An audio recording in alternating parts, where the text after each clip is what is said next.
like trying to do it live again, and when we do the hangouts, it works pretty well. Like, what was it? Was it 2 weeks ago? We tried to do Skype, and that just like was an utter failure. Oh, on our end? Yeah, yeah. And then we ended up hopping over to here and just doing it this way. Oh, well. All right.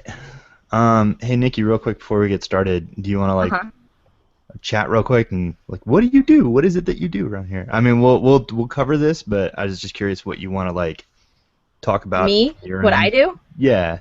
Or what do you guys do here? What it is that you do here? What I do here? Yeah. Like that I host Lipstick Nerds and I'm on Ridiculous Rants. Right, Yeah. stuff like that. Like, is that what you Okay. want to... Like, I was also just curious how you wanted me to introduce you. Like, Nikki Oh, Powell yeah, from I mean, if you Lipstick just- Nerds, or... Yeah, that's perfect. Okay. Lipstick Nerds and Ridiculous Rants, and that's about it. That's the extent of my nerddom. All right, cool. We'll cover that stuff. It's pretty simple. It's, intro, what you're playing, and then after what you're playing, I thought we'd talk a little bit about what you do, and then we'll talk about our topic of... Somebody threw something in our Facebook group, and it gave us a pretty solid topic right before we got started, and it's basically, is next gen here? Are we playing next gen games yet, or is that something that we still feel like is going to come later, or what? So I thought that'd be a cool topic, and then we'll wrap up. Okay. Probably go about an hour and a half, something like that, depending on Okay. how heated our conversation gets. Rory gets real heated. Watch out, he gets aggressive. Yeah, I'm crazy. Good. So do I. You'll mop the floor with him. He's a baby. Yeah, he was being sarcastic. I'm a softie, especially He's today. Canadian, so there's Well, that. now I'm gonna feel bad when I say apologize you're for a that. something. I apologize for being Canadian. You put sorry. So So sorry. Sorry, everybody. You're so sorry, eh? Oh, shit. Okay. All right, cool. I'm good. Pull my shit. You good to go? Sure. Let's do this. All right, I'm actually gonna read this like straight out of the script because I thought it sounded funny. I'm recording now. Okay, cool, great, perfect.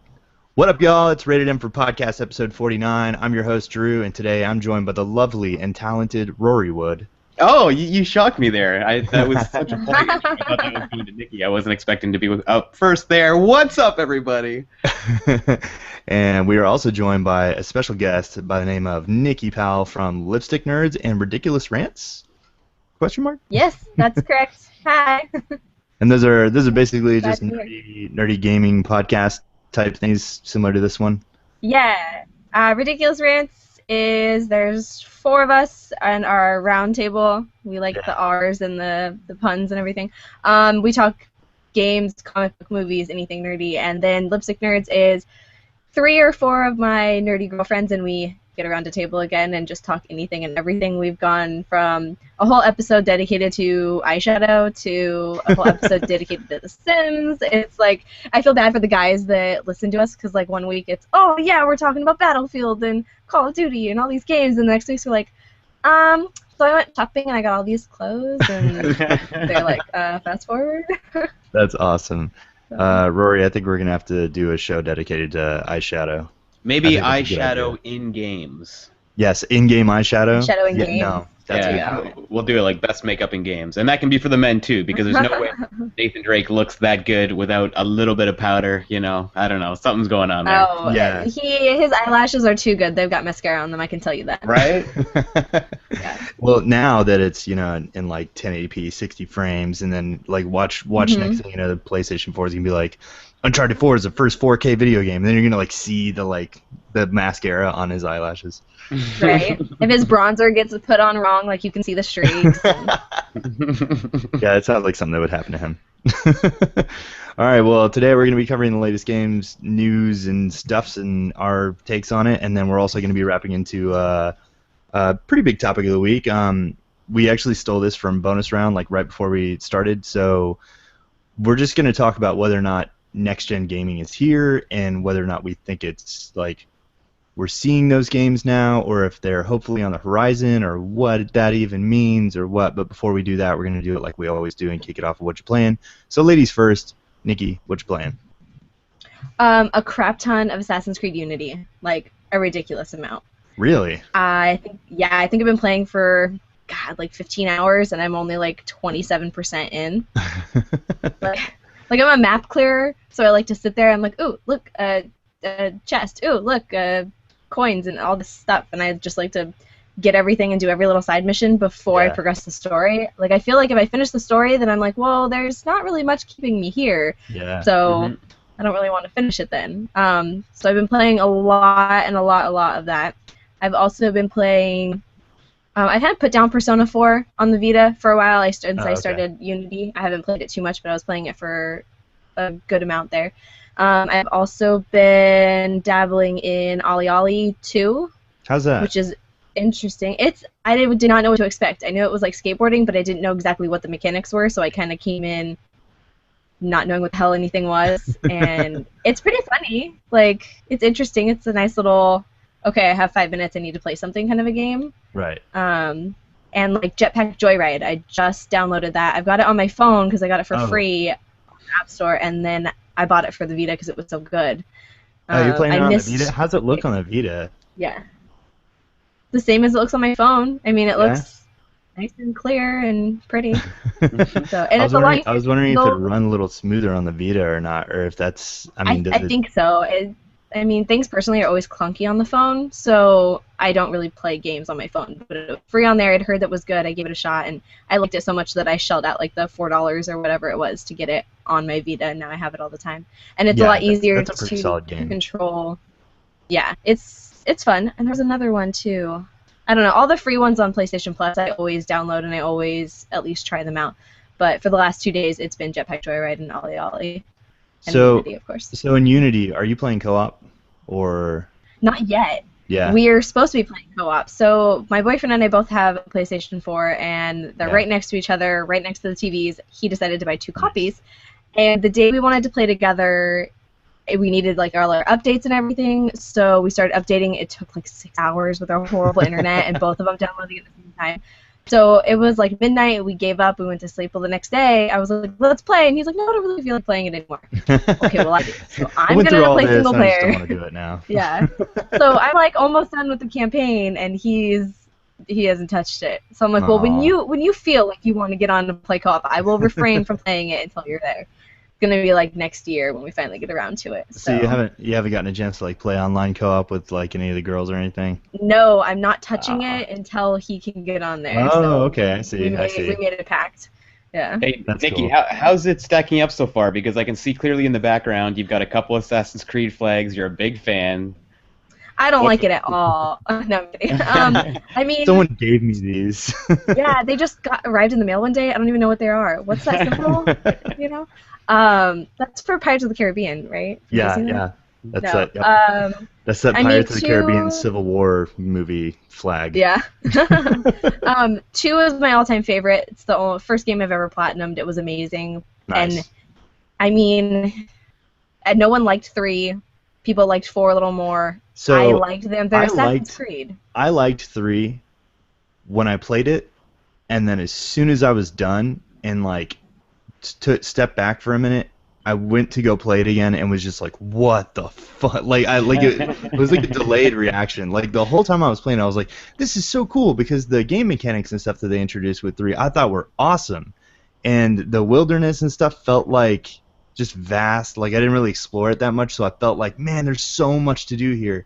And the sea combat and stuff, it felt really fresh as a game, but I didn't really look at it with the same view that everybody was looking at it with, like, what the fuck is up with this story and stuff. Like, I was just kind of like, oh, okay. Assassin's Creed never had, like, greatest story, so I was just like, the stories never mean too much to me. They're kind of just, like, background stuff that's, like, I mean, honestly, I sit around and I pick up all the chests and I pick up all the puzzle pieces and the flags and the feathers and all that shit. So, I'm sorry, are you guys explicit? I figured rated M. This is rated M for podcast. We are very explicit. You can swear all you like. You can vomit on a microphone if you want. All right. So, I mean, I thought it was kind of cool to, like, kill the animals and, like, make your own clothes. And, of course, I went straight for the leopard print one, even though it was really stupid, but I loved it. So, I mean... leopard print Connor, Jesus Christ. Yes, it was awesome. It was badass.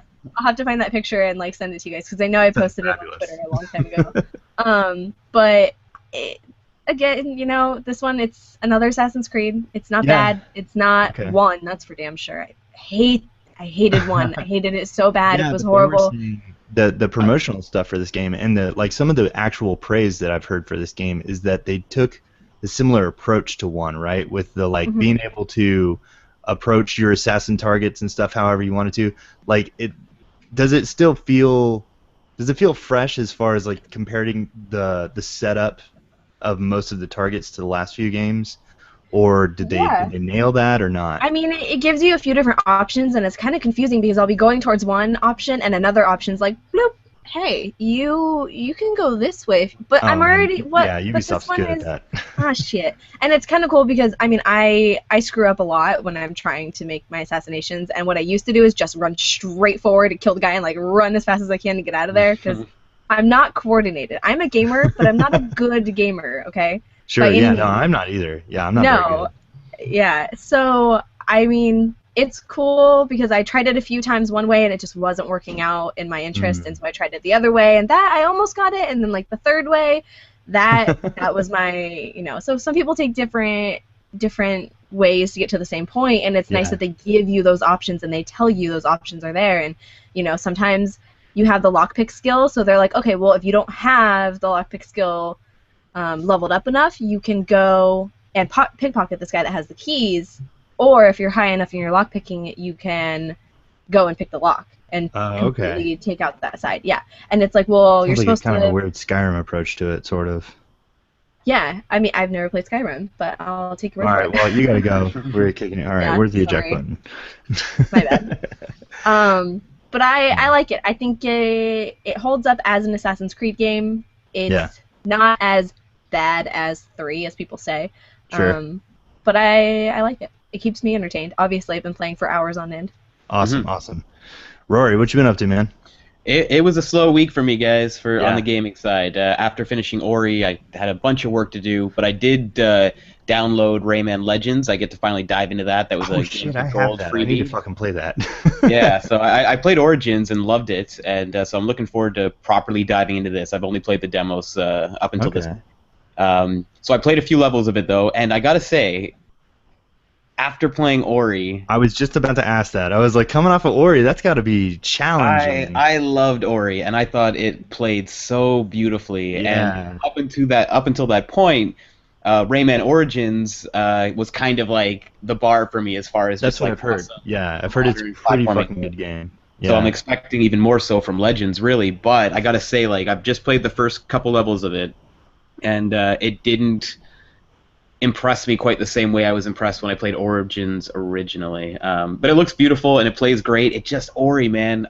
All I kept thinking about was I want to play some more Ori while I was playing Rayman. But I'm gonna finish it. I'll get through it. That's rough, dude. You sabotage yourself. I know a little bit, but we'll see. You never know, right? I haven't even gotten to the proper musical stages yet and such, so it could really win me over very quickly.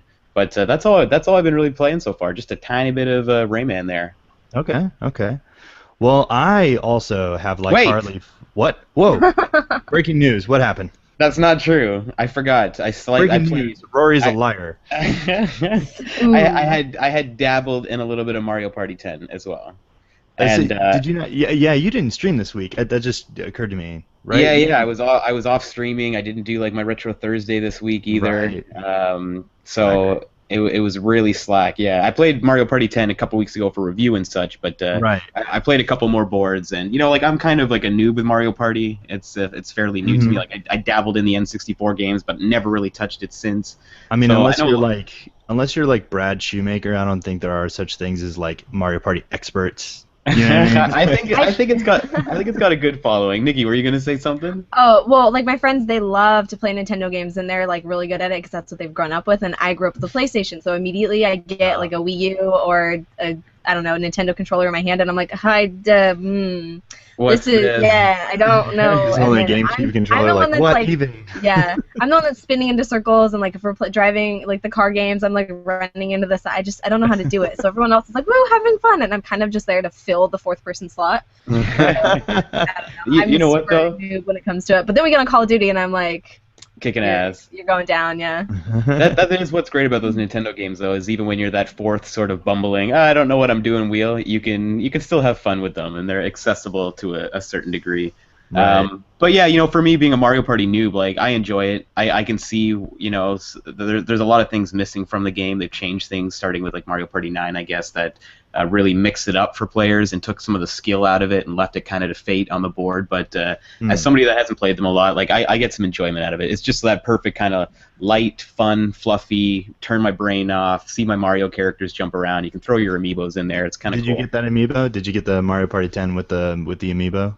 No, I didn't get it with the amiibo, but I had some amiibos sent to me previously, so it was just. Okay. Oh, that's right. Yeah, it was a review copy. Okay, that makes sense. Yeah. So I've got some stuff lying around.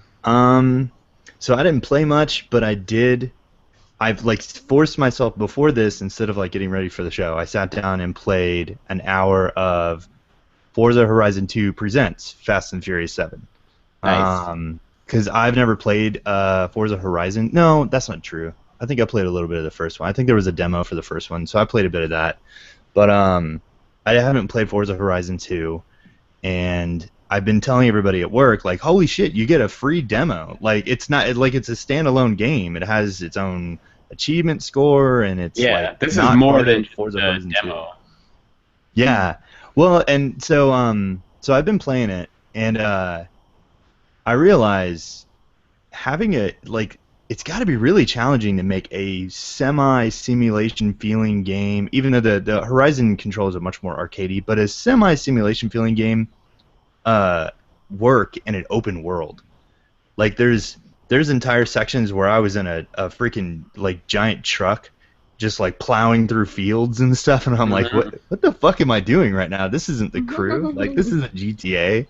But that's where the Horizon, that's the heart of the experience, man. Like when I first played the Horizon 2 demo, like let alone the game itself, that was exhilarating. That second or third race where you're just ripping off the road for the first time, smashing through the wheat, and I'm playing through like the dash cam, so you can see the wheat reflecting and smashing up on your window, and you have zero visibility, and the whole time there's like some crazy orchestrated music going. Yeah, it's just it's unlike it's unlike anything else, man. It's so much fun.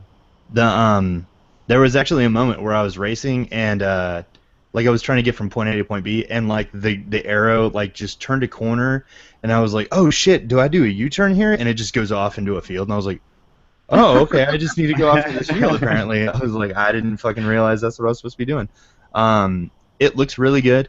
It's a very obvious visual downgrade from Forza Motorsport. I didn't realize how much of an obvious visual downgrade it is until playing this today, and then like kind of looking back at how Motorsport looks.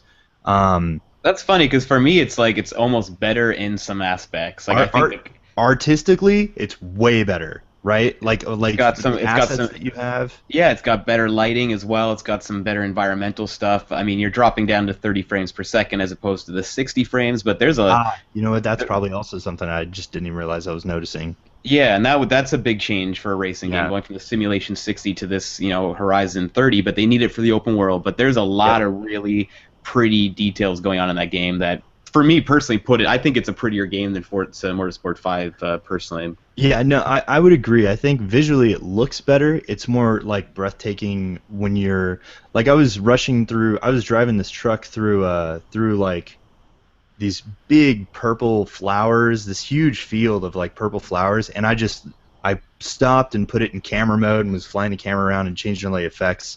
And I took the screenshot that I was like, I really want this as my like background on my Xbox now. Mm-hmm. Like I mean I was really impressed at some of the artistic aspects of it that you're not going to have that in a simulation racer because and they're totally not going for that realistic look either, right? Like no. they've got like the contrast like naturally just like bumped up too, so everything is just like the colors, the yellows are kind of exploding on the screen. It looks great. Yeah, it was pretty cool. I liked it. Nikki, you ever get into racing games? I think the last legit racing game that I ever played was Gran Turismo originally. The original on on my PlayStation when I was a kid. I'm not good at them. Like that I said Stingray for Corvette in the first Nintendo, one, that was pretty fun. I don't even know. They like I run into walls. I like drive off cliffs. They're not good. The last time I think I drove. You might be the first person to drive a car off a cliff in Gran Turismo. Because there's no cliffs, right? Right. I don't even know. So I think the last time I actually drove a vehicle in a video game was in LA Noire. Oh, okay. Wow. So, yeah. Grand And I Grand was Theft Auto, anybody? No. No, I've never played any of the GTA's. I haven't. I think I played the first one back when I How was like fucking old are you? 25. No. I mean, All right, you have no excuse. Yeah, no, I don't know. I just don't get into them. We just don't buy Yeah, them. no, Like, I and they're understand. not. I've wanted to play GTA 5, but You should. You should. I mean, if you like Assassin's Creed, especially with the last few GTAs, Yeah. I think it would fit like a glove, just as far Yeah. as knowing what you're doing in an open world. Because I mean, when the first ones were coming out, not the first ones, but when like GTA 3 and Vice City and stuff came out, they were still trying to like figure that whole sandbox thing out. yeah. They were blazing new trails, but GTA 5 is like a refinement on just the concept of a sandbox game.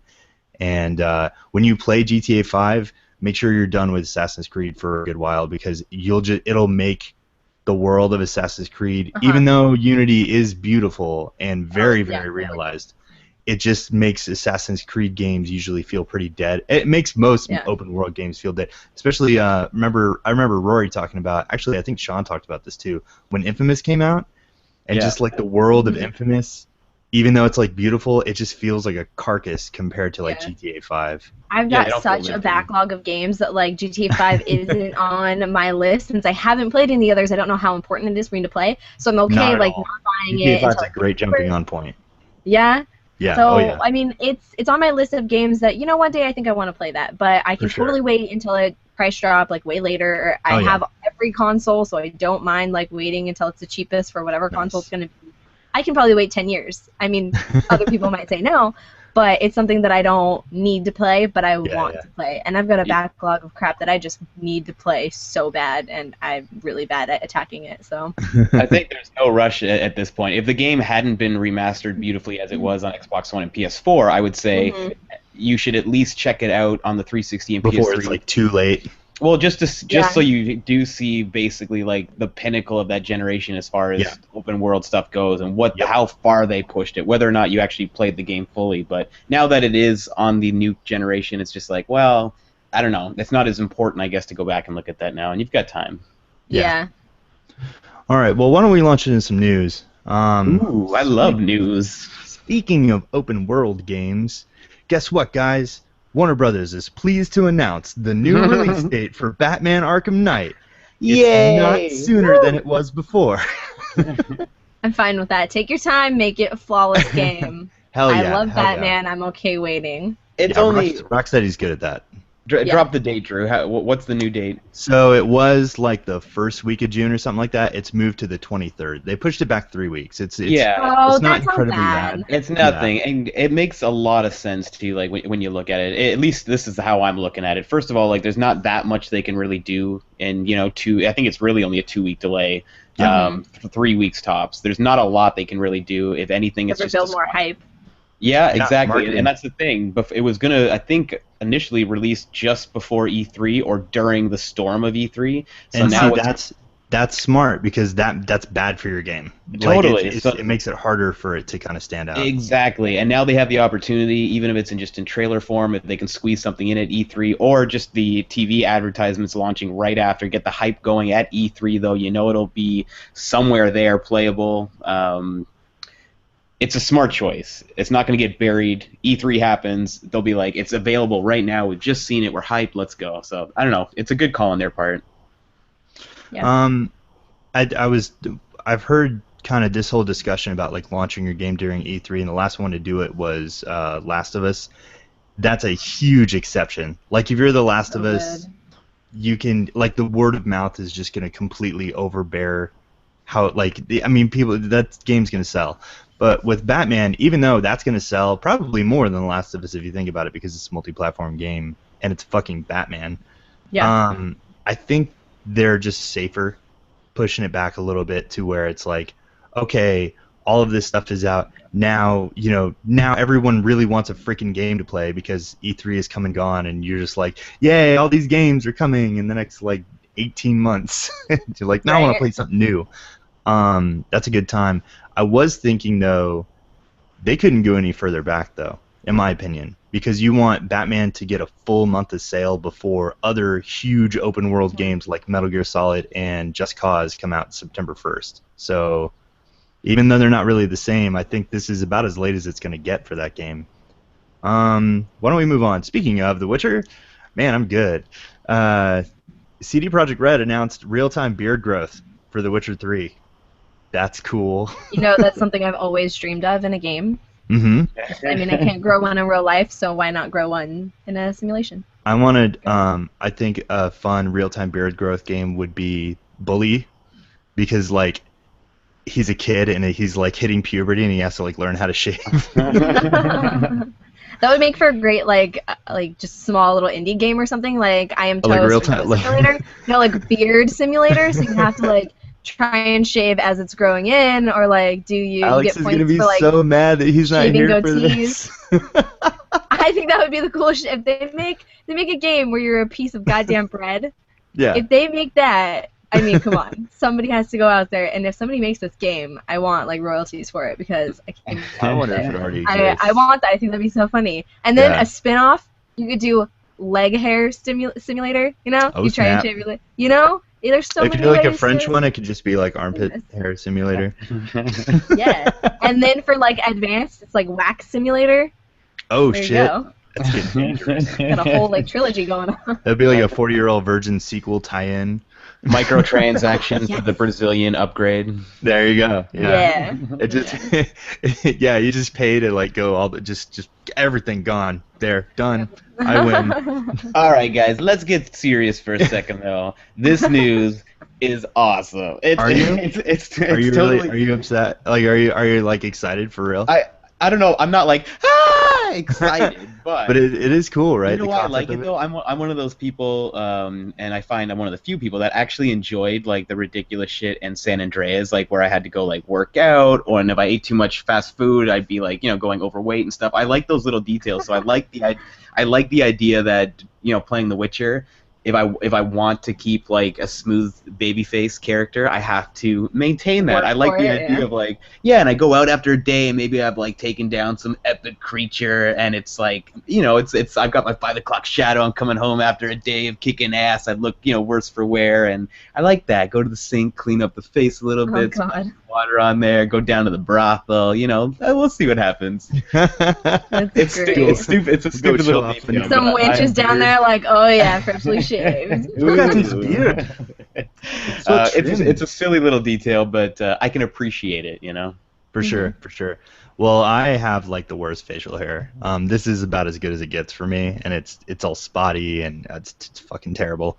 So That's how you came up with the bully idea, because you live that nightmare. right? Yeah. I was Every just day like, is "Oh, your this is like puberty bad. mustache. It's bad. I don't like it.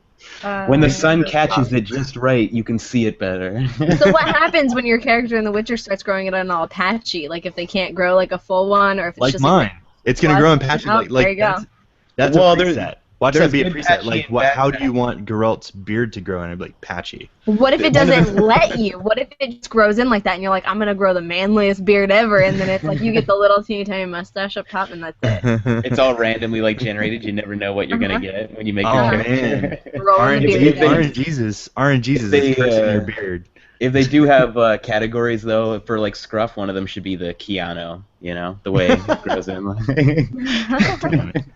All right. Well, anyways,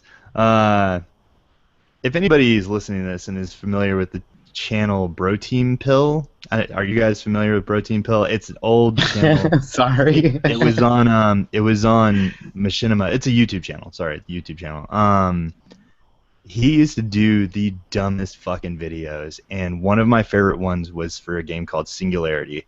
And just YouTube Bro Team Pill Singularity. I'm sorry if you hate it. It's super dumb, but that's all I ever think about when I hear of this game. But Raven is celebrating their 25th anniversary. Raven Software has been around for 25 years. Lately, they've been working on Call of Duty stuff. But they said something. They tweeted something about we're going back, and there's an image, like some of the cover art from the game Singularity and part of their 25th anniversary. So I don't know if they're making a sequel or like a upres. This game came out in 2010. It wasn't very popular. It's not like it didn't set the world on fire. I'm sure many fans consider it underrated. I feel like I hear people every now and again like defending that game. I don't know how the conversation comes up, but I feel like it's one of those had some games where interesting people... mechanics, and I think that's about as far as you could generously go with that. And it had some interesting mechanics. Like for instance, you'd be running. It's first-person shooter. You're running through an area.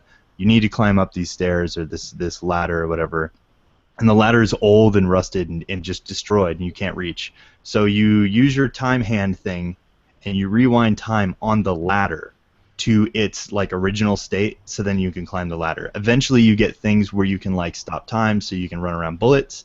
You can grab the bullets by using the time shit and like move them so that they fly back at the enemies or whatever. You can age enemies to death.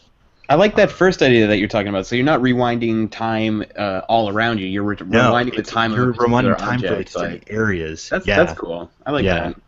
It's pretty fucking nuts. I think at one point there's like a set piece where you're somewhere where like a nuclear explosion has happened, and you basically shield yourself in a time bubble and like rewind time through the explosion or something like that, or the other way around. It's just all about time. There was another game that I liked called Time Shift that wasn't very good either, but it had this cool time rewinding mechanic also. Time is a weird thing to have as a mechanic in a game because there's so many ways to fuck it up that it's just like breaking, like it just totally breaks the game and it makes it like too easy or whatever. And then there are interesting ways to use it, like Braid's probably the most popular version of like Prince of Persia was time. fantastic with it. Oh yeah, I was just gonna say that was one of the first games I remember. With leave it to the time Assassin's mechanic. Creed lady to mention Prince of Persia. Oh god, I played. Oh, don't even get me started on that game. That game screwed me over. But I enjoyed it until it screwed me over. So No. I want to hear this. What do you mean it screws you shit. over? I've told the story like a million times. Where I on the swear, doll so. did Prince of Persia touch you? Oh, You can God. give us the short version. The area that ticks me off. I was playing the game, right, and I get 70%. I will remember this for the rest of my life. 70% through is where I... She's gonna have a tattoo of 70%, like a skull. Instead of like the 99%, I'm like the 70%, dude.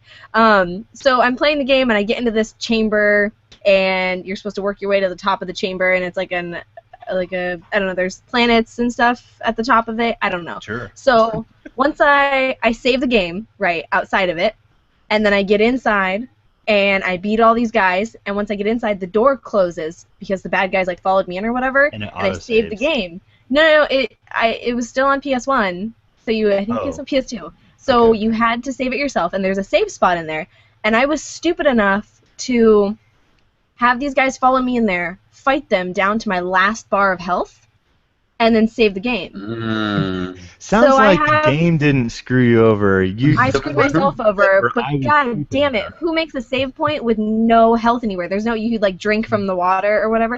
There's no Okay. water in this room. So I work my way up to the very top, and the last jump I can see water and another save point. And like you get to the very top of this, and it's one of those jumps where it takes a little bit of health because it's a hard jump. It doesn't kill me, but it like, at my last health bar, I jumped and it's gone and I'm dead. And I'm like, what the hell? Maybe I didn't roll right. So I tried it again. I spent like 3 hours playing this Oh one, no. and I could not get past it. And this was before I was smart enough to make like a separate save file. Like now, if it's an optional save, I save in every other file each time because I'm not going back and doing that. I should have just shut the game off before that last save and then replayed it because I screwed myself over. And then my boyfriend actually played it to 70% for me, so I had a full bar of health, and I kept playing, and I got to 77%, and I don't know what happened. I just stopped playing. I got mad.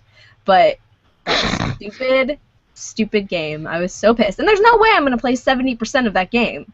Like, I don't really replay games. I played them once, and that's it. I like the one run-through that I got. I don't want to screw up whatever it was that made me love this game, and I don't replay games, but I just hated that game so much after that.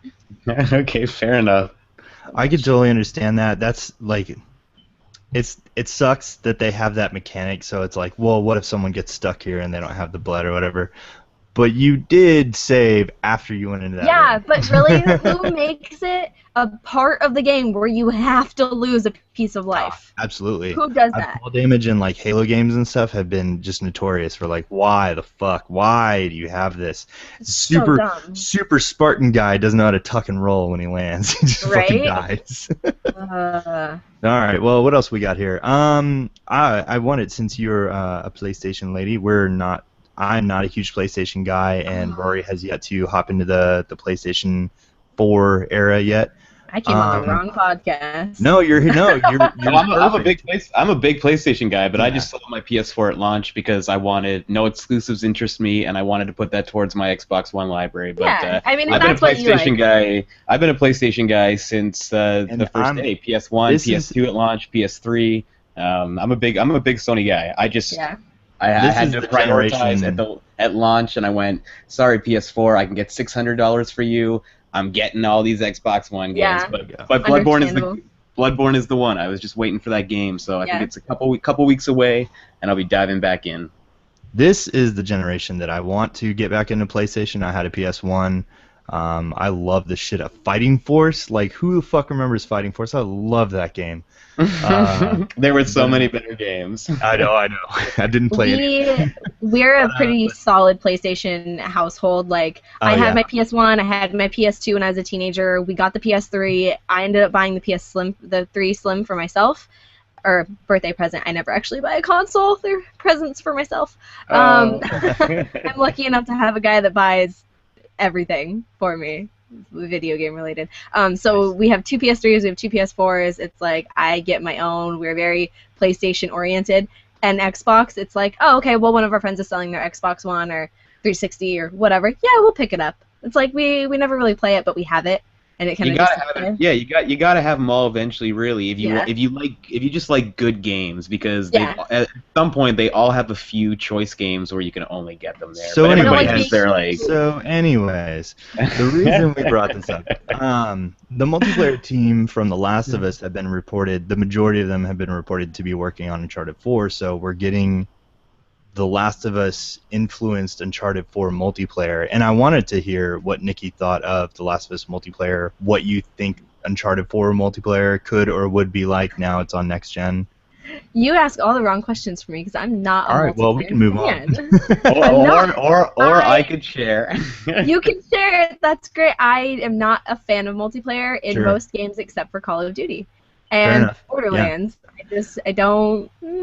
Rory, Like- did you get into The Last of Us multiplayer? I Yeah, watched some people play it, and it looked really fucking interesting. It's really good. I like stuff like that because I'm the opposite for my multiplayer. I don't really play a lot of first-person shooter multiplayer. My stuff is like I originally got into it with the Ghost Recon, playing third-person on Advanced Warfighter on Xbox 360, and then Oh, it was right. like the Gears series is like a big one for me. I like my third-person, smacking up against walls, shooting guys with shoddy type action. Chainsaw. The Uncharted multiplayer never quite hooked me because I was just so familiar and entrenched in the gear stuff. I like the feel of that. But the Last of Us multiplayer was right up my alley. I love games that employ stealth. I like sneaking around. I love The Last of Us. That and GTA 5 were my two. They're tied for my game of the generation, essentially, just for totally different reasons. And the multiplayer in that, though, it's so tense. You know, you're still getting your reserves and making your little traps and your gadgets and things that you need. And Do you have persistent characters in the Last of Us multiplayer? Like, does your character level and like if he dies, you start over? Like, how does that work? oh yeah, you know what? I don't remember actually. I can't You remember. can- I felt like there was like, or maybe it was factions, just things that you could do. It had a lot of mechanics that I just like was totally surprised about, because from what I understand, the Uncharted multiplayer is just third-person shooting guys. Yeah, it's Okay. running around like crazy. You know, climbing ladders, jumping off ledges. It's just the gameplay is just like the Gears of the War and Uncharted. jeans and a t-shirt. Basically, Yeah. it's fun. It's fun, but it didn't pull me away. And the Last of Us stuff, I didn't stick around with the Last of Us stuff though. No multiplayer has made me stick around quite So like. does the Gears this stuff news excite you then to hear that I mean, of course, it's the same guys, right? But it's like, does it excite you to hear that the people from The Last of Us multiplayer are coming over to make Uncharted 4 multiplayer? It does, but I don't want it to change what Uncharted is as well.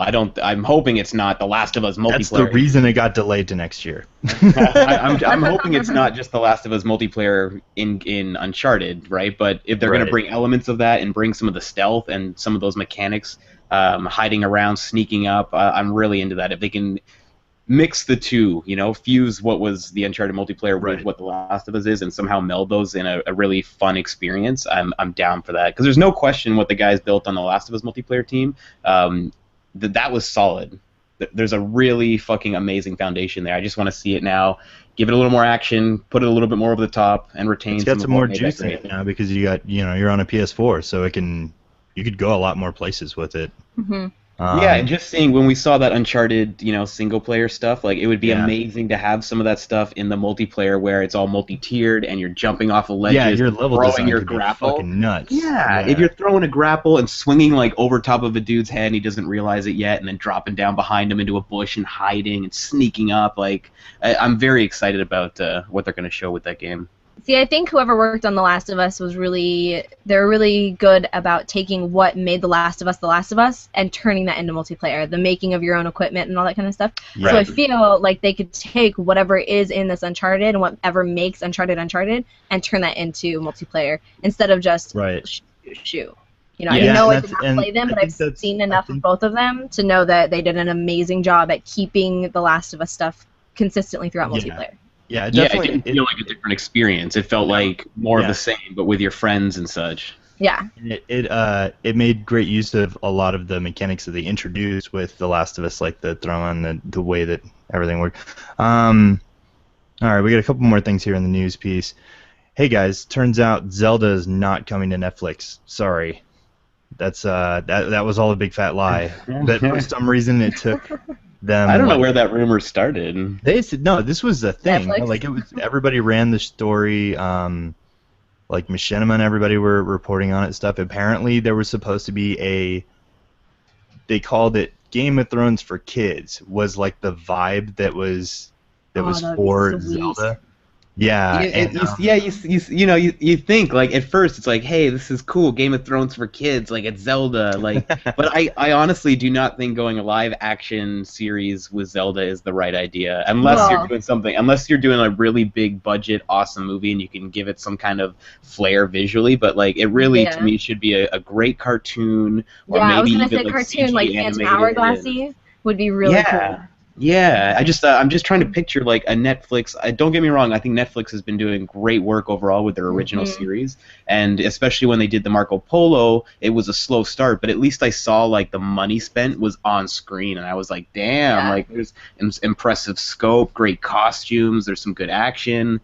So I think Netflix is capable of doing some great work. It's just imagining a live action Netflix series. I don't know. I'm just I'm a little weary of that. Netflix is really good with stuff that's like the drama or the small centered stuff that you don't need too much like stuff in it. I think Zelda, like real life in time, like it would be just too much CG would be going on, too much budget stuff that it just wouldn't be possible. And I don't know if you guys remember a couple years ago, maybe a little bit longer now, IGN on April's Fools, they like to do their April Fools videos, and they did one for Legend of Zelda, and they're like, hey, the Legend of Zelda movie trailer, and like it kind of caught on and went viral, and people were like, whoa. But I remember seeing it and going like, ugh, like the guy looks weird. And yeah, he looked really weird. I imagine every time I think about like this possible Netflix thing or live action Zelda, I get flashes of that IGN April Fools thing, and I'm just like, no, we can't. I think a live action Zelda movie is totally possible, totally doable if done by the right people. If it's done by the wrong people, it's gonna destroy it forever. But if I was making Netflix, it would be cartoon all the way. Yeah. Well, it's not happening. So I'm happy about that. I am, just because of the live action thing. If it was a CG or a great animated thing, I'd be a little bit bummed, because that would be cool. But something that is happening that sounds like it shouldn't or would never happen is a free-to-play PC Halo game exclusive to Russia, which is multiplayer only. Now I gotta move to Russia. Yeah, what the fucking hell? So, so Nikki, I host a Halo podcast also called Podcast Evolved, okay. and we. Sorry. We talked a little bit about it. Just kidding. And it sounds really dumb. Like, it sounds like it doesn't, like, why the fuck would they do this? But I think this is an interesting tactic for 343 and Microsoft to try things that they would consider putting into Halo, but they don't want to just put it into Halo and then see if it works, because kind that of like could really backfire. a tester or a beta or something like that. Yeah, Right. and so they're trying a free-to-play Halo game. They're trying an MMO or an online-only Halo game. They're trying a PC Halo game which hasn't been made in like almost 10 years. Well, no, almost like 6 years since the last Halo PC game. And to be honest, it actually looks really fucking cool. It's done in the Halo 3 engine, but it's like super modified, so it actually looks like Halo 4. You can ridiculously customize your Spartan. You can do all kinds of crazy things to the weapons. And the thing that we liked, that we kind of appreciated from Podcast Evolve, because we're kind of a lore podcast, is that they didn't just say, hey, here's the online multiplayer suite for Halo, and then just throw it on PC. They gave it like a lore reason why it's even existing, like where it is taking place in the Halo universe. I thought that was really interesting. But the reason I'll bring it up here, since I know that you guys aren't huge Halo fans, is, do you like the idea of, say Gears of War wants to try a real-time strategy game or something, or like a free-to-play MOBA or some shit, which I could actually see working with Gears of War. Do you like the idea of them like putting it in another market so that it's kind of out of the way, and it's maybe a lower investment, and trying out stuff like this? Is this kind of cool to see, or do you think that they should just go broke or go big or go home? How would you like to see something like that play out, Rory? I'm totally open for it, really. With any big franchises, if that's what they want to do, go for it. As long as it's not taking away from what I want to see ultimately, which is the big tentpole experiences. I don't see the harm in it.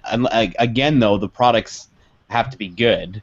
You know, if you start that was another taking on thing these that new it was, endeavors and doing I forgot these to new mention genres. that it's not being made by 343. It's being made by one of the companies that they kind of partner with. Saber But Microsoft, the 343 is overseeing it. Apparently. Of course, yeah, of course. But that's the thing. Like, I don't mind them branching out and trying these things, as long as they're going to create quality stuff. And again, it's not going to hurt me personally if they create something shitty, but it could potentially bring the brand down overall if they start pumping out these things and they're crap. Because generally there isn't really a crappy Gears product in the sense. I know Judgment wasn't, received. It was subpar, but that was because the par was so high at that point with Gears of War 3. They fucked up the online stuff a little bit with Judgment, but the campaign is pretty fucking cool. But I don't know. Just I'm all for it. They can do whatever they like. Just don't let it detract and take away from my core experiences that I like. Yeah. I'm really interested in watching from afar, like, what happens with this. But I don't really think I'd play a PC. First of all, I don't think I'd play a Halo PC game, personally. I'm not a big PC player. I have this little dinky laptop, and that's like the only PC that I have. So I'm like kind of glad that it's there, though, Drew. That like our keyboard and mouse guys that have just been like, there's you see it all the time on the internet. It's I just wish they would bring the newest Halo like to PC so I can play this, and mouse and keyboard rules, and there's all I think there's definitely a market for it. Oh, I didn't say there wasn't a market. I mean, especially now with Windows 10 coming to the Xbox, I think having like a Halo spin-off or maybe one of the future Halo titles also on PC just makes sense from a business perspective. I just don't understand why they would release something like this to a group of people that don't normally play this. I mean, for the most part, like, PC gamers, they're probably not going to be playing Xbox quite as much as an Xbox gamer. Right. Like, why wouldn't they release something like this as a free downloadable thing on Xbox Live or whatever, and then the people that actually play that game consistently can download it. So if you're a PC gamer and an Xbox gamer, that's cool. Then you can still go on Xbox Live and you can get it and play it. But why would you release it to all these people that don't normally play it anyway? The feedback you're going to get is not going to be consistent feedback from the people of the audience that you're looking to shoot the game to anyway. It might broaden people and, oh, okay, well, I like Halo now. Maybe I'll buy the next one. Maybe I'll get an Xbox 360 because I like this demo that they had. But I don't see it helping, because the people that are playing it, they're not going to know what they're looking for. They don't know anything in the background. They don't know what. I don't get it.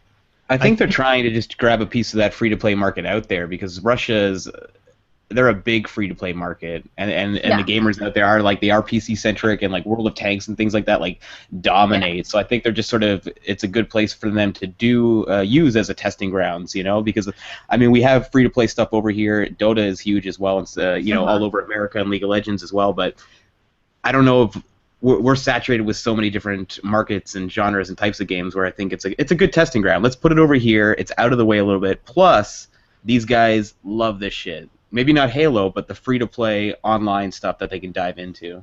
There is a PC Halo community. In fact, there are like multiple mods and versions of the original Halo that like make Halo 4 look stupid as far as like graphics and stuff go. But it is a very, very, very small market. Yeah, I mean, I don't understand why you wouldn't try something with a broader market who you're trying to reach anyway. Well, and maybe that's the point. Maybe they're trying to see how well a Halo PC game would do now, and then see if they can grow that market and compete against other PC shooters. Because even though the PC... Could it be as simple as just avoiding like the built-in hate too, where it's just like a lot of us gamers on the North American side are sort of a little weary of this whole free-to-play thing? Yeah, just the word free-to-play is like a bad word. Exactly, right? And it's like, oh, Halo, it's like it's just gonna taint maybe a little bit of stuff too quickly over here, whereas again, it's out of sight, it's out of mind over there for the most part. Yeah, let's see what happens with it. For us, it's out of sight and out of mind. But you're right. I think for them, if you were going to put a product in Russia, a free-to-play PC version of your game would probably be the most successful. I mean, but yeah, I think it's a weird combination of things, but it's so like out of left fucking field that it was just like you can't not look away. You have to look at it and be like, what is this? This is crazy. So I look forward to seeing what comes of this. So one more Halo bit and then we can move on. There is a Halo story trailer dropping like now or like in an hour or something during The Walking Dead. For Halo 5? For Halo 5. Oh. So that'll be out tonight. Go check that out. We'll talk about it next week on Podcast Evolve for sure when we have Sean Finnegan, Shark Finnegan from IGN come join us and talk about some Halo. Oh. So, yeah. The last bit of news would be game releases because games actually came out. So Bloodborne, Battlefield Hardline, and Forza, like I said earlier, all came out. And then Oddworld New and Tasty also came out this week on the Xbox One. Did you see that, Rory? Are you going to check that out? No, but it's a rebuilt. It's like a remake, right? But built for like the ground up kind of deal. Yeah, it's like a 2.5D like HD version of. It looks like almost like the Rayman Legends level of like graphics engine, but it's Oddworld. Yeah, I don't know if I'll be scoping it out. If it becomes like a freebie, I will. I don't remember really getting into the Oddworld games that much. I dabbled, but I don't remember being that interested in them personally. So this new one, if it becomes free somewhere, I'll play it for sure, give it a shot. But I'm not jumping in. Word. Okay. And before we move on, Nikki, are you gonna play Bloodborne? Yeah, I don't know. If someone buys it, probably. Oh, wink, wink. There's like I just play whatever comes my way. I do. If it's in our library, and we have a pretty big library, then I'll play it if the time comes around. But like I said, my backlog is so crazy. I've still got Infamous 2. I've got Infamous Second Son. I've got there's just too many to name. There's just too many. So probably not right now. Not anytime soon. Come see me in about 3 years. All right, we'll do. We'll check in with Nikki Powell in 3 years. But somebody write that down. All right, well, why don't we get into our topic of the week? Is Next Gen here? Are we playing Next Gen games? Or are we just playing gussied up versions of previous gen games? So, right off the bat, why don't we just give a gut answer of a yes or no? Rory, yes or no? Are we playing Next Gen games yet? No. Okay, Nikki, yes or no? No. I would say we are playing the archetypes for what we're going to see as next-gen games. Well, that's not fair. That's not yes or no. So all right, no. We're not playing next-gen games. We're playing games that wish they were next-gen because they're trying to inch there. I do think that we're playing games that are definitely kind of a step up from where they were, I don't know, like 3 years ago. But no, nothing new, right? Nothing. Well, for me, what I always look at when looking at, like, is this next-gen, is I look at the games that define the last generation, the franchises that like took over the Mass Effect, BioShock, and Assassin's Creed and all that stuff. I mean, Assassin's Creed alone, I remember the moment that I saw that game and was like, wow, and then comparing that to when I played it, and then not even knowing that there was like a present day thing, and then there was like the Animus was even a fucking thing, or what was happening, and that game was just so impressive that it did. I mean, they jumped from Prince of Persia up to Assassin's Creed, and it was very next gen, and no, that feeling hasn't happened yet, right? So, No, but yeah, go ahead, Rory.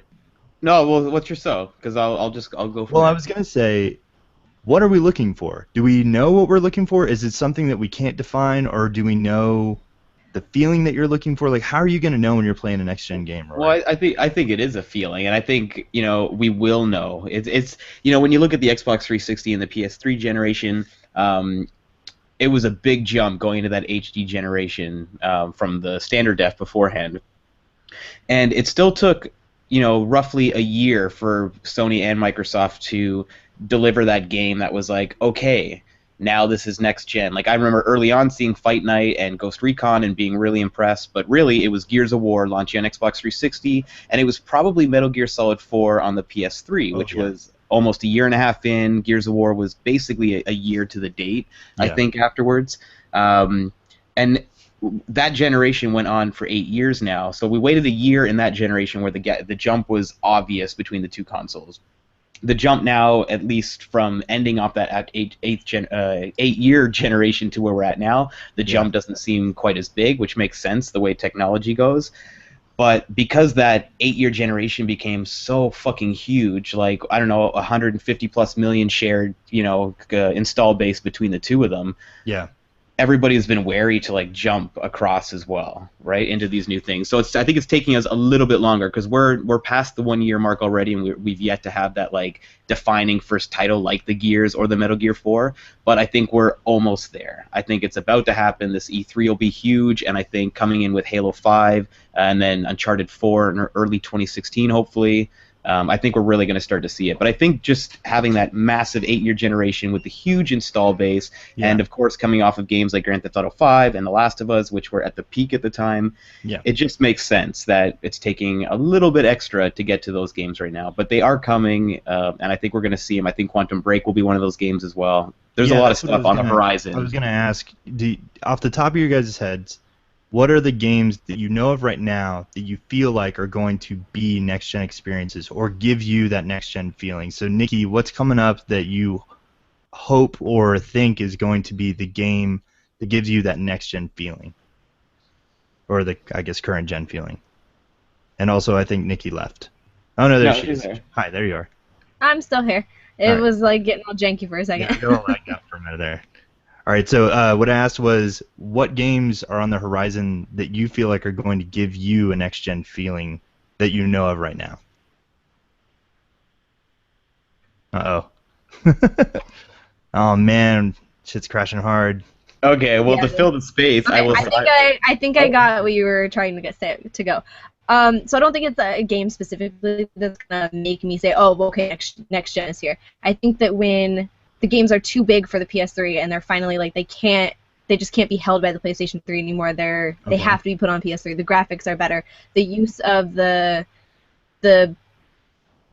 what is it? The stuff that PS4 has to offer. The use of the controllers, the use of all that stuff. Just experiences that can only be had on the PS4, basically. To offer, next gen will be here. Okay. I think so. The first game coming up, I think we're gonna get it closer than I was initially talking about too, because I'm thinking like Halo 5 might be that game, but we might see that with Arkham Knight being built just for Xbox One and PS4. Like that latest 7-minute demo that was like Officer Down or whatever it was called was pretty impressive. And I watched pieces of that. That car chase looked nuts. It's crazy. And when you see Batman, like how much he's gliding over that gorgeous city, and he dive bombs down, hits a bumper, drops into the car in like real time. The camera comes down. It's gorgeous. He takes off in that jet fueled Batmobile, and then you just see the prompt, to eject out, and he ejects out. Now he's flying through the air. He's slamming to the ground into a middle of guys. Like that truly does look like something where it's like this could not be accomplished. So it couldn't be accomplished visually, right? But conceptually, you could see that happening on the 360 and PS3, just maybe at a much lower visual fidelity. But I think in my mind, a game that's coming up that feels like you just could never put it on a 360 or a PS3 is Metal Gear Solid 5. The game just seems so beyond, like, just in scope. But it is coming out on PS3 and Xbox 360, is it Metal not? Gear Solid 5? The Phantom Pain. Is it? I thought it was. Was Ground Zeroes on the 360? Yeah. I don't know. Just the wait. Have we seen that though? Is it going to be one of those situations where it's like it just looks totally different? It looks. I remember seeing comparisons, and they showed it in motion, and maybe it was right before the Ground Zero stuff, but they showed the Xbox 360 versus the PS3 versus the PS4 and the Xbox One. And yeah, they've had one of those videos with the the slidey thing and the like. Well, Konami officially released their own stuff. Oh, really? This is what it looks like. Yeah, it was around the Ground Zeroes time, and the big thing was I have to see that because when I look at that game, I don't see a game that could exist on the Xbox 360. But okay. Yeah, it does. But it's just a much lower res. The details aren't there, and the Xbox One version was a jump over top of the PS3 and Xbox 360 for sure. But the PS4 version has its own skybox that was unique for PS4, which looked way better. I say that, and I think Rory, I think you and I are scratching at things that just I don't think it's right. I say that, but I think if I saw GTA 5 right now on the Xbox One, and then you told me that this was also going to be on the 360, I'd tell you to shut the fuck up. I'd be like, no way, there's no fucking way this game's going to be on the 360. But we saw it the other way around. We saw that game coming on the 360, and then we saw it move up, and we were like, oh shit, wow, okay. So I don't know, what is it? What are we going to see that makes it different? And I'm not talking about just visuals or just graphics or whatever. What's the thing that's going to give you that feeling? What was it about this generation, that moment? So what was it about Gears that made you feel like, oh shit, this is next gen? Was it the graphics or was it? Well, yeah, it was really. I mean, for me, it was Gears mostly for the graphics and then the online competitive stuff. But it was Ghost Recon Advanced Warfighter, the first one, where I was like, damn, it's like the online, where I was like, this is crazy. That was the first game where I really got into the online stuff. But I think that's what's probably going to define this new generation more so. I mean, the games are going to be prettier for sure, but it is going to come down to sort of the connectivity of it and how those games live and breathe. Yeah, and how those games live once we put the controller down. Does that world continue to evolve? Are we taking that, whether it's just in the apps? They started experimenting with that stuff in the late part of this past generation. I'm not a big guy into the mobile stuff. I'm not big into apps and my games. Yeah. But that's just because they haven't really tapped into something to hook me yet. And I think that connectivity thing and everything being online, I think that's where it's going to be. And looking at games like The Division, of course, too, right? If they can nail that online persistent world, that could be something that's truly a next-gen experience as well. So, Nikki. Yeah. You used to play AC Black Flag on the PS4, I'm assuming. Yes. So, did that not feel like a PS4? Did not feel next gen? And he mentioned the app thing, and I was going to ask you, did you play it and use the companion app and do that whole thing? Did that not feel like something new to you, or did it feel like something that was kind of a gimmick that you could have tacked on with the previous gen? I mean, I feel like it was something that I totally could have just played on PS3. I mean, just think how long it took for PS2 to stop selling games after PlayStation 3 came around. It took a while. It wasn't just instantaneous. It wasn't a year later and PlayStation 2 was gone. They kept it around and they kept releasing games for both systems. So, people thinking... Uh-oh, I lost you again. I think we're hitting this peak hour where there's this crazy internet. Awesome next-gen games that we have. How awesome did Assassin's Creed 3 look as compared to Assassin's Creed 1? That's true. Yeah, and that was in a what, I guess 5-year time span or 5-6-year time span. So I don't know. I think that a lot of people are used to, or I guess when they look back retrospectively, they're thinking that a games generation gap should be pretty night and day, like the difference between a Super Nintendo and a Nintendo 64, the difference between a PS1 and a PS2 or a PS2 and a PS3. But like Rory was talking about, this past generation went on so long, and the world around us has changed so drastically, so quickly with technology. I mean, so there's this thing called I want to say it's Moore's law. Is it Moore's law, Rory? Have you heard of that? Have you heard Well, of that? don't ask me about anything intelligent. All right, What do fine. you should All have right, learned your lesson So a long time ago. All right, so there's this concept called Moore's law, and it's processing power and I want to say processing power and like the size of data or something like that. But processing power doubles like every 6 months or every year or whatever. And because of that, the world around gaming has obviously progressed over the couple decades it's been around.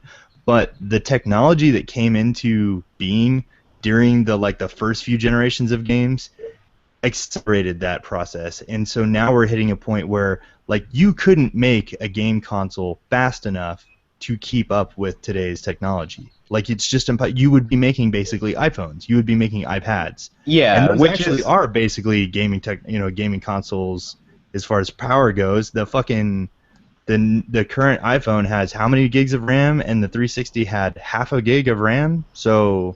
And that's a conversation a lot of people are having, these days. Is do Microsoft and Sony and Nintendo and such have to sort of adopt that time frame with their consoles? Is like doing a 10-year cycle again like way too much? Do these things need to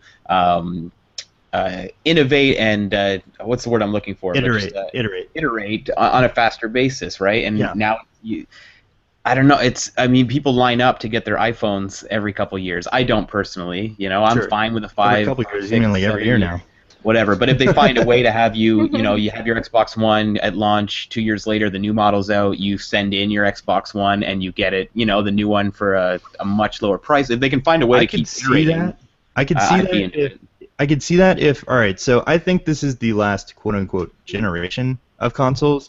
In that I think that future iterations of consoles are going to be more along the lines of everything else that we have technologically wise, like, which I don't think that was a word, but game consoles, especially if you compare like this common way of thinking where Samsung's putting out the Galaxy S6 here in a few weeks, and then they're going to announce the Note 5, and that's going to come out later in the year, and then as soon as that's like kind of blown over, they're going to announce the next Galaxy, because why the fuck wouldn't they? Because people keep buying them, and because there are things to put on the back of the box that this one does that the other one doesn't. Yeah, I think actually your guest on Unlocked coming up, Sean Finnegan, said it on a recent podcast, Unlocked, and it was really smart of Apple and all the Android manufacturers as well, that they've essentially trained the marketplace now to want this stuff. You don't need this new phone next year. This $600 device. I mean, if you're not, but that's when it's going to come out. So they've trained the market now to be like salivating, like I need it. It's a 1 year mark. I need to get my new phone. And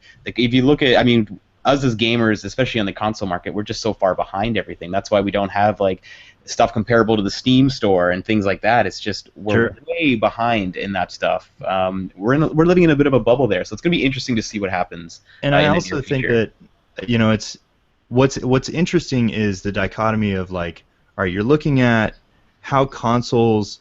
I think the next one, like you were saying, like what if the next Xbox comes out and then in like 6 to 9 months there's another one, and I could just see it in my head. Microsoft and Sony will be like 6 months removed from each other when it comes to launches.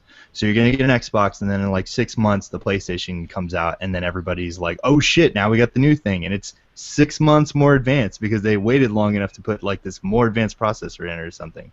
Right. And then like 9 months later there's a new Xbox. I could only see that if those consoles literally come in the form factor of an Apple TV, or like a Roku, or something like that. Something that's really simple. Or a Vita TV or something like that. Or... Yeah. Yes. Yeah. See, I don't see them cutting down the time any lower than 5 years between consoles. I don't see it happening at all. At least not within the next 10, 15 years. Do you think that's because of the work that goes into making the console just wouldn't be fast enough? They wouldn't be able to speed it up? Well, it's that, and it's not just thinking about, okay, so a new computer's coming out, whatever, that's fine. Like, a new phone's coming out, whatever, that's because Apple has control over everything that goes into it. But it's all of these different companies making all of these games, and they also have to learn the new system. They can't just release something every 6 months, and then people have no idea what they're dealing with.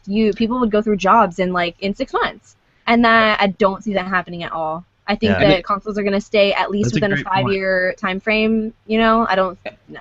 And that relates to just the whole, people saying that they just going back to the whole graphics thing too, and these consoles not being as big of a jump, but these consoles are technically only in like the mid-range of a new modern powerful like gaming PC, but they're optimized to shit. Like that game that you're getting is on there, and these developers know everybody has the same box, and that's why you see the games look phenomenally better near the ends of the generation.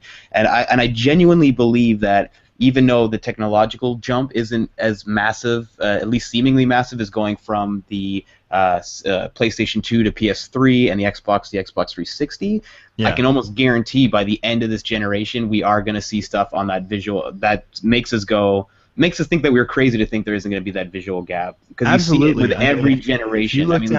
If you look at even just go back to Super Nintendo, man. Call of Duty 2, the launch title for the 360, and then you look at Call of Duty Advanced Warfare, which is on the 360, and you put them next to each other, you'd think there was like 2 or 3 generations in between there. It's insane, man. It's completely different. And that's been happening with every console generation. Like that's very true.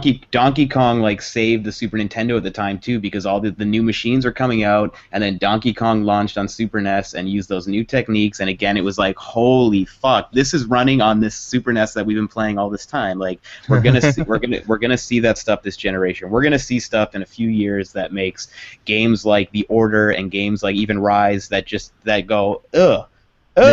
Yeah. But seriously, how much better of a game are you looking for? Because personally, I don't want to play a movie. I watch a movie to watch a movie. I don't want actors on my screen. I can see every single hair in Nathan Drake's 5 O'Clock Shadow. Yeah. What more are people looking for? Real-time Bureau, Uncharted 4, right? Confirmed. I don't understand how much better of graphics you actually want, because where they are now, I would be fine with. It's just little things, I think, right? We're not looking at Atari games. This isn't like 6 pixels or whatever, This is not an 8-bit game. We doubled it. But it gives you more room and just artistically to do things that you couldn't do. And I still think, I look back on some of those Unreal Engine demos, like the Good Samaritan. I always bring that demo up. Oh yeah, I loved it. Did you see Infiltrator though? That was a very similar. It was, but personally, It was the next step. It was the next demo. There was some extra effects and shaders going on that I wouldn't really be able to pick up on and see. But I still go back to that Good Samaritan demo, and that still looks better than any fucking game on the market today. And that's what I want to see too. I want to see stuff get to that level where it's all the little things that help immerse me. It by no means looks photorealistic, but it looks gorgeous. Every reflection in the water, the way the neon blooms out, it's unlike anything that you can see, and it's all part of that poetry, Rory. It's all part of that immersive experience, though. It's not really about going into a photorealistic place. It's about just pushing everything else, right? So I got an open-ended question, kind of getting closer to wrapping this up. Is VR next gen? Is that the next gen that we're actually going to be at the end of this generation? Holy shit! Yeah, the Oculus Rift and Project Morpheus, that was it. That's what the moment was when we started playing games and realized this is unlike anything else. You couldn't have this anywhere else. Is that the next gen, or is that just another Rock Band experience that's hey, you should try this game that you can only do in this one setting that's really interesting, but that doesn't translate to every other game on the market? What do you think, Nikki? Are you going to get Morpheus for your PS4? I mean, we'd probably get it, because it's something cool to play with, and I feel like it's an add-on like the Move or the Kinect or something like that. I don't think that it's gonna. It might be more popular, and it might be a lot cooler, and there might be a bunch of more things that you can do with it. Yeah. But I highly doubt that Morpheus and Oculus are going to be taking the place of my console. I honestly don't believe that anything will ever take over my hands on a controller. That's just not gonna. It's not gonna change, Right. What about you, Rory? What do you think of VR and how that's gonna kind of? Well, how's that gonna sit with us down the line? I've chatted about the VR stuff, before on the show, and I'm personally really excited about it. Is it going to be the next thing though? What defines, this current generation as that wow moment? I don't know, but I do think it's going to be a really cool, fulfilling experience when they get it right. And I don't want it to take away my controller stuff, but there's certain games where I am just truly excited to have that sort of experience. Like if I can play Forza Horizon 7 with the Oculus or the Morpheus or whatever Microsoft's going to have if they enter that VR space. Sure. I like the idea of that. I like the idea of having the controller in my hand, sitting on my couch, but being able to like look around and have full 3D VR immersion in that world. So that kind of stuff. Do you foresee that as being the moment, or no? I don't think it'll be the moment that defines this generation, but I think it will be a moment where I recognize it as like a really fucking unique experience that takes us forward. But I think it's going to be a little bit too niche. You know? Maybe on the level of what we had last generation, even though the Wii was literally defined by its motion controls, you still had games like Super Mario Galaxy. You used the Wiimote and stuff, but you could have I could see myself playing Super Mario Galaxy with like an N64 controller and still having a fucking blast, right?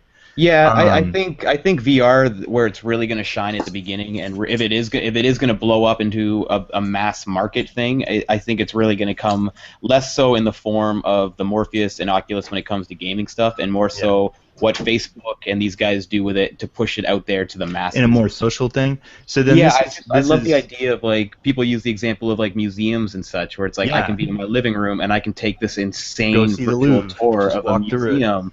Yeah, and like I think that's if VR is gonna sort of define a generation, it's gonna go to Nikki's house in my VR. Right. Yeah, you can creep over. Hey, it's like creep simulator. Looking over like, windows. I see it being used for more than just video games. Like, wouldn't a first-person, oh god, what was that movie with Sandra Bullock? Gravity? Wouldn't a first-person Gravity movie be like fucking ridiculous?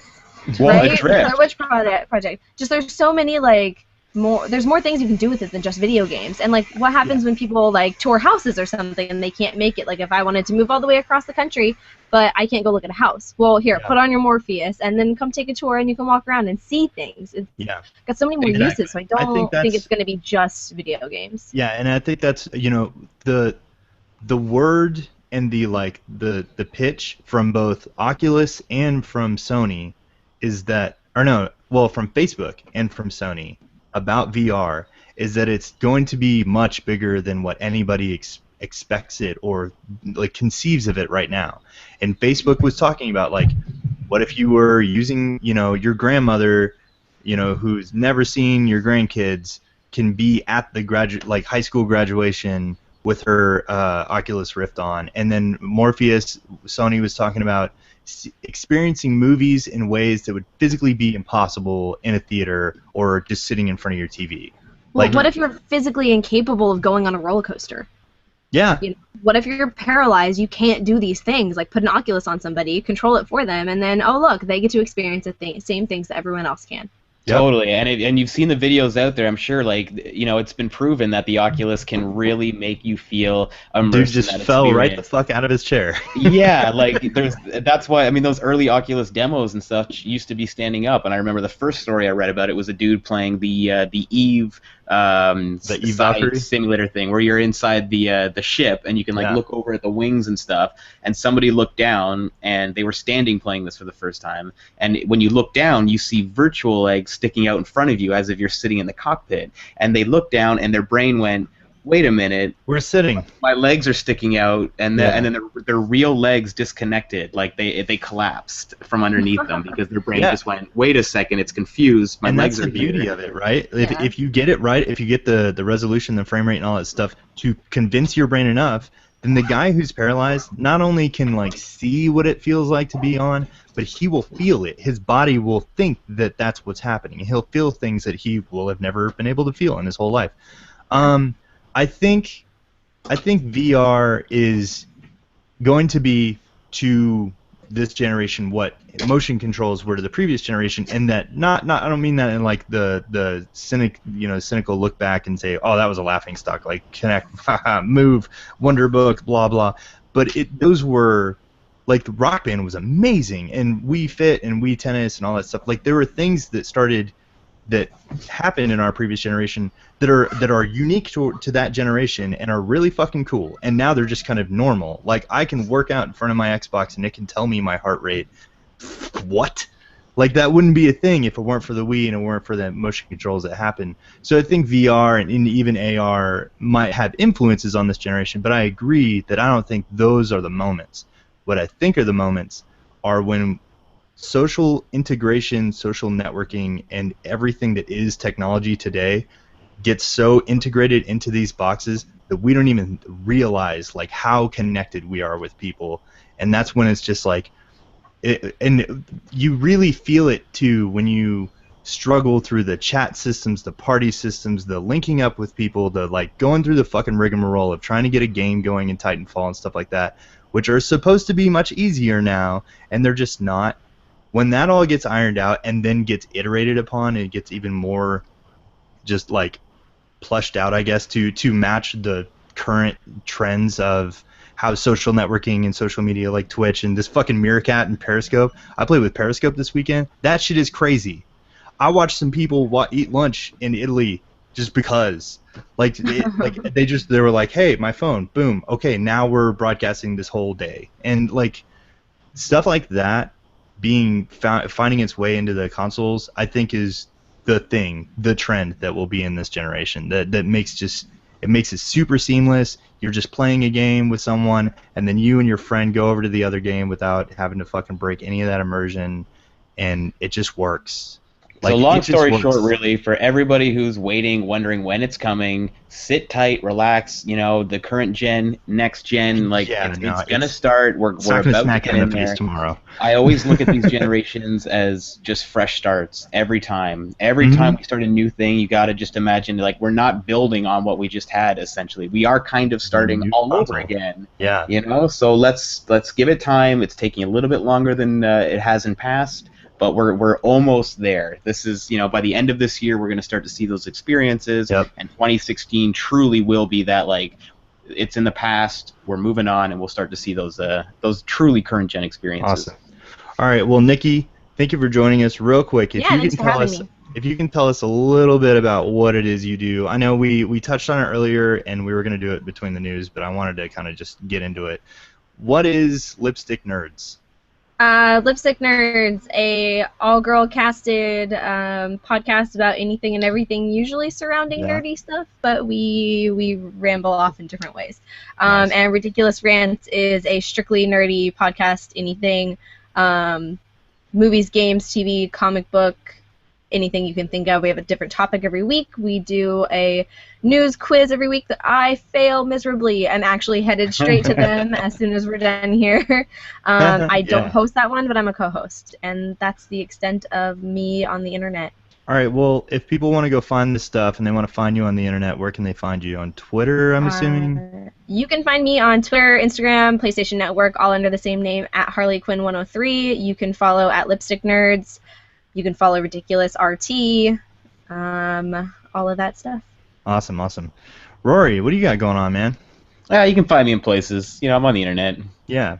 I'm around. Well, don't forget, Rated M for Podcast. Just look on the internet, you'll find him somewhere. Just look at it. Just look. Just look at the internet. You'll see him waving at you. Wait, you have the internet? Oh, you must know, Roy. Yeah. You know my friend Rory? Because he's on the internet. Don't forget, Rated M for Podcast is the flagship podcast of Rated M Gaming Network. Check us out at r8dmgaming.com. That's ratedmgaming.com. You can find links to all of our shows. You can find all of our stuff. You can come stalk the shit out of us. Come hang out at my house. Go put your Morpheus on and come sit next to me, and we'll play Smash Brothers together or something, even though I don't have a Wii U. Thanks, everybody, for tuning in. We will see you guys next week. Later.